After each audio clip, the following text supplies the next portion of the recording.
ونستعينه ونستغفر ونعوذ بالله من شرور أنفسنا ومن سيئات أعمالنا من يهده الله فلا مضل له ومن يضلله فلا هادي له ونشهد أن لا إله إلا الله وحده لا شريك له ونشهد أن محمدا عبده ورسوله أما بعد فأعوذ بالله من الشيطان الرجيم بسم الله الرحمن الرحيم كتاب أنزلناه إليك مبارك وقال النبي صلى الله عليه وسلم خيركم من تعلم القرآن وعلمه إن الله وملائكته يصلون على النبي يا أيها الذين آمنوا صلوا عليه وسلموا تسليما اللهم صل على سيدنا محمد وعلى آل سيدنا محمد وبارك وسلم عليك رضيت بالله ربا وبالإسلام دينا وبمحمد صلى الله عليه وسلم نبيا حضرات علماء کرام او زما د کلمی مسلمانانو رونو څنګه مونږ او تاسو ته معلومه ده چنن په دې مسجد بلال کې د قرآن مجید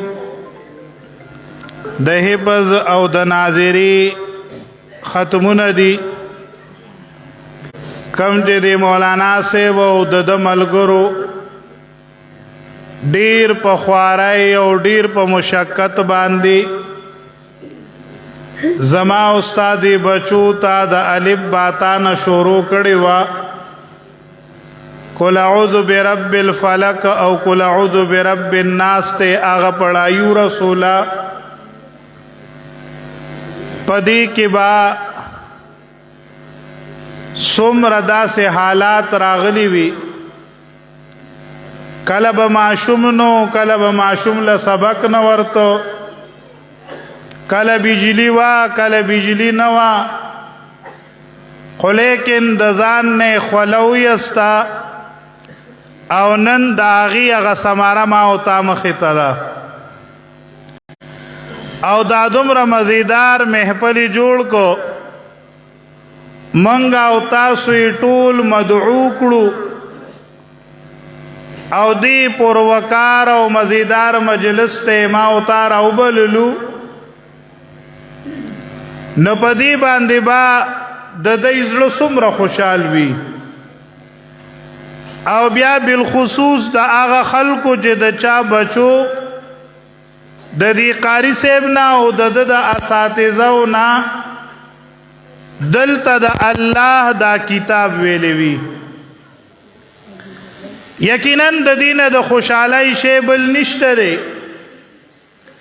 الله په خپل وای ک تاسو خوشحالي گئی نو په دې قران باندې خوشاله شئ هو خیر مما یجمعون دا غوړه ده د هغه نه چې تاسو تر قیامت پورې راجمع کوئ خوشحالي خو اصل د قران ده خو لیکن ورونو زمون په معاشره باندې یو ډیر ګندا د امریکای او د برتانی او د انګريز یو ګندا اثر دا نن زما اوستا په معاشره باندې پروت دی نن ما او تا د مصلی امام تا د پیغمبر صلی الله علیه وسلم وارث تا حافظ قرآن تا دا د قدر په نگاه باندې نو ګورو الله دې دا ګناه مونږه تاسو ته معاف کی فقهاو لیکلی دي چې کم سړی د عالم دین بے قدری وکړه د په خپل ایمان باندې ویریږي. حسنا چې د دنیا نه رخصتیږي او د کې ایمان نی. حسنا چې د مرګ په وخت کې د ته کلمه نصیب نشي. حسنا چې د صالحینو په ټولګي کې د حشر اونشي. دې په دې باندې ویریږي.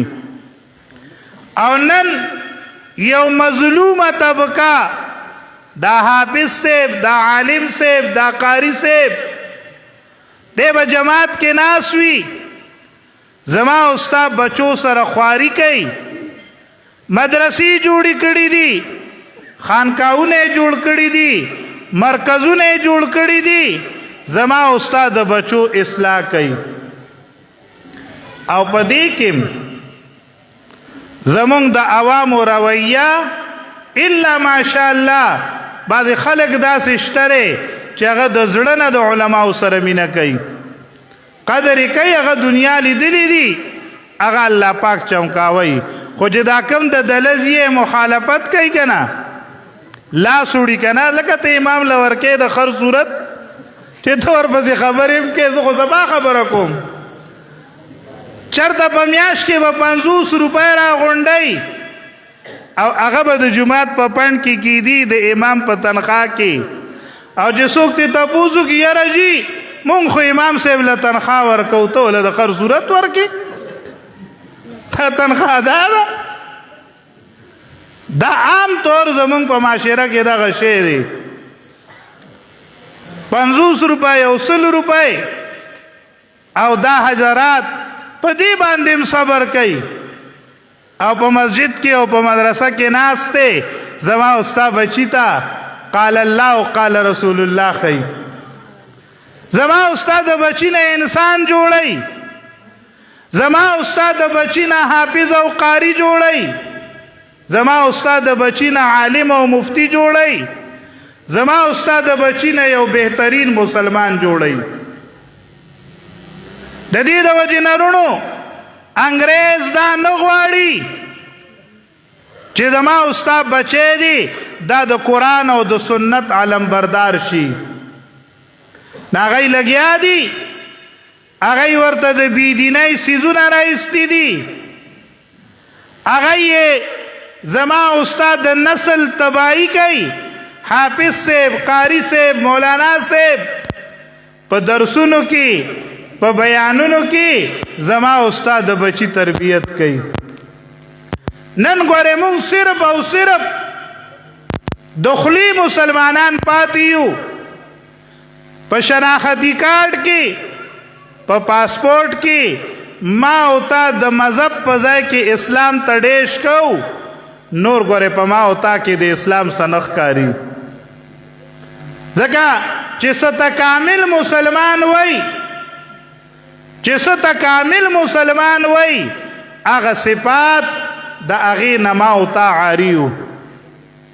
مسلمان غل نشي کېدی، مسلمان شرابي نشي کېدی، مسلمان پردی حق وهونکی نشي کېدی، مسلمان زانی نشي کېدی. خو چې دا څیزونه کوي پته ولګېده چې کامل مسلمان نه دی. د ایمان په تعریف باندې برابر نه دی. مسلمان خود رسول الله صلی الله علیه وسلم زمانہ کې و. یو صحابی مسجد ته راغی، پیغمبر صلی الله علیه وسلم نه یو کافر تپوس کوي دا څوک دی؟ وی هذا القرآن یمشي، وی دا قرآن روان دی. صحابی روانو، دا الله نبی ورته وای قرآن روان دی. دا غي وجه دا وا چې هغه صحابي عامل بالقرآنو، داغه حرکات، داغه سکنات، داغه اقوال، داغه افعال، داغه معاملات، داغه معاشرتی ژوند دا د قرآن او د سنت مطابق. نو په ټوله دنیا د اسلام جنډه ولاړه وه او په ټوله دنیا کې د مسلمان یو نومو، د مسلمان د نوم نه به خلک یریدل. نن وګورئ رونو، چې مونږ شعائر د اسلام پرېښودل او مونږ د اسلام قدر اونکو د اسلام طور طریقې دا مونږ خپلې نه کړې نن په ټوله دنیا کې چې وال خوري دا مسلمان خوري په ټوله دنیا کې وګرځا افغانستان کې مسلمانو چې امریکا له 2000 کې راله او حمله وکړه د هغې نه مخکې روس راغی حمله وکړه په چیچنیا په بوسنیا په برما کې او په دې ملک پاکستان کې نن مسلمان وال خوري د هغې وجه دا ده چې مسلمان قرآن پرېښودو مسلمان د خپل پیغمبر اتباع پرېښوده مسلمان زیاتی شروع کو مسلمان ظلم شروع کو مسلمان د یتیم حق وهل شروع کړل مسلمان د خور نه په میراث کې حصه ایثاره کړه سوره درته وښیم په دې خپل کلي کې چې د اسلام لوی ټیکهداران دي لوی لوی دعوی د اسلام کوي خو لیکن نن په عدالت کې خور ته مخامخ ولاړ دی او خور له د پلار په جیداد کې حصه نه ورکوي دوره خو ځان ته مسلمان وای دا په دې نه ده چې ته به راشي هر څه کوه آخر کې به جومات کې بانګونه شروع کا آخر کې بستره راواله په تبلیغ کې وځه آخر کې علماو سره کېنه نه نه نه نه نه چې چا سره هم پردی 1 روپۍ وي دا علماء کرام ناست دي تپوس ترې د دې مسلې وکوي 1 روپۍ هم چا سره پردی وي او حقدار یې ترې غواړي دی یې نه ورکوي د ده نه فرض قبلیږي او نه نفل قبلیږي دا علماو مسله لیکلې ده او کم سړی چې پردي حق سره مړ شو د دې سړي بخشش نشته دی یو جنازه راله ابو قتاده رضی الله تعالی عنه هغه روایت را نقل کوي وی د پیغمبر علیه السلام مبارک معمول داو چې جنازه براله اول به د میت تپوس کو وی هل علیه دین په د باندې قرضه شته چې صحابو به وی نعم شته پې نبی علیه السلام به وی سی پرېښودي دي چې د ده قرضه ادا شي چې به وي او پرېښودي دي د هغه مال نه به اول د هغه قرضه ورکړه یو جنازه راله ابو قتاده رضی الله تعالی عنه وی نبی علیہ السلام د معمول مطابق اعلان وکړو وی هل علیه دین وی په ده قرضه شته وی مونږ وی چې آو وی سی پرېښودي دي وی مونږ وی چې نه جي فقیر اوس شیخ ورسره نو وی رسول الله صلی الله علیه وسلم د جنازې نه رستو شو وی فرمایل صلو علی اخیکم په خپل ورور جنازه وکئ زه محمد رسول الله په هغه سړي جنازه نه کوم کم سړی چې د دنیا نه د پردي حق د لاندې تللی وي نن څومره جنازې وځي نن څومره خلک پردي حقونه ځان سره قبر ته وړي پردي قرضونه قبر ته وړي موږ پښتانه د خور او د پپو او د کونډې حق خورو که نه خورو د پلار په مال کې د خور حصه ده هغې غواړي او ما ورته یې نه ورکو او که ورکو یې نه زمونږ هغه ورکول څنګه ورکولي وی حصه واخله خو لیکن ما سره به غم او خادي نه کې وی تا ځان له د پړوني ځای ختم کو هغې په قرآن عمل وکړو او تا په کور باندې بنده کړه ته دې ته اسلام وای مونږ به وال نه خورو مونږ وال ځکه خورو چې مونږ د قرآن او د سنت نه لري یو پس اخیری خبره کوم یو کاکا مړ کېدو بل بچی یې ځان سره کېنول کېناستل وی کاغذ او بالپن راواخلی وی چې په ما باندې زما چې په چا پیسې دي نه هغه ولیکئ په پلاني مې 10 زره دي په قاري صاحب مې 20 زره دي په پلاني مې 50 زره دي زامن یې زر زر لیکي او خان دي چې کاکا خو صرف خاموش کالونه ته روان دی د مرګ نه وروسته به وصول کو مزې به پې کوو. هغه یې لیکلي بیا ورته وی د دې کاغذ دا مخ الټه کوي وی اوس هغه ولیکئ چې ما د خلکو نه اخیستي دي په ما قرضه ده او تاسو به زما غاړه خلاصوئ. وی لیکئ وی د پلاني را باندې 20 زره دي د پلاني 50 زره دي. هغه قلم ودرو یو ورور بل ورور ته وکتل وی بابا مازغو کار پرېښو د ګنګوړې یې شروع کړې چې کله د پردي حق د ورکولو وخت راشي که نه مسلمان خو دغه دی ناکامه دی. شریعت وایي زه نه وم چې سړی وفات شو د هغه به تر هغې پورې میراث نه تقسیمې تر څو چې د هغې نه پردی حق ورکړی نه. دا د قرآن حکم دی، دا د جناب رسول الله صلی الله علیه وسلم فرمان دی. نو رونو نن مونږ او تاسو چې د کوم دور نه تیریږو خوش قسمته یو خوش قسمته یو چې په داسې دور کې ما او تا ته دینی مجالس ملاویږي. زما استاد بچی په خوله باندې د الله کلام دی چا سینې ته وردن نه کو په حفظ یاد کو چا په ناظره ووي چا په ترجمه ووي دا د ټولو نه ګران کار دی. تاسو خو روژه کې راشئ نیت وتړئ د چا خپې خوږېږي ناستي چې امام رکوع له ځي نیت وتړي تپوس د حافظ نه وکئ چې تراویح کوي وایي دا آسان کار دی که ګران کار دی؟ دا ګران کار دی ښه دا آسان کار نه دی. یو سړی د یو څو اشعار یاد کی دی د روزانه نه وایي دنه به هیر شي. دا د الله کلام دی معجز کلام دی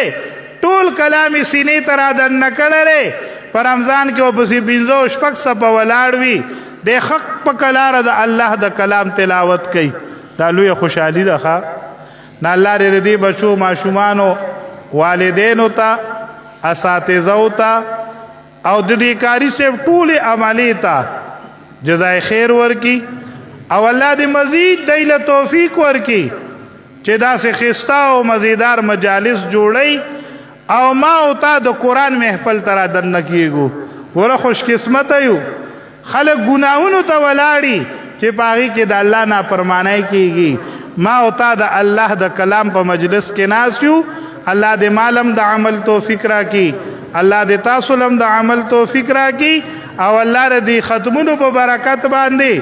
زمونږ په دې ملک کې او زمونږ په خصوصا زمونږ په دې کلي کې دې الله امن راولي. واخر دعوانا الحمد لله رب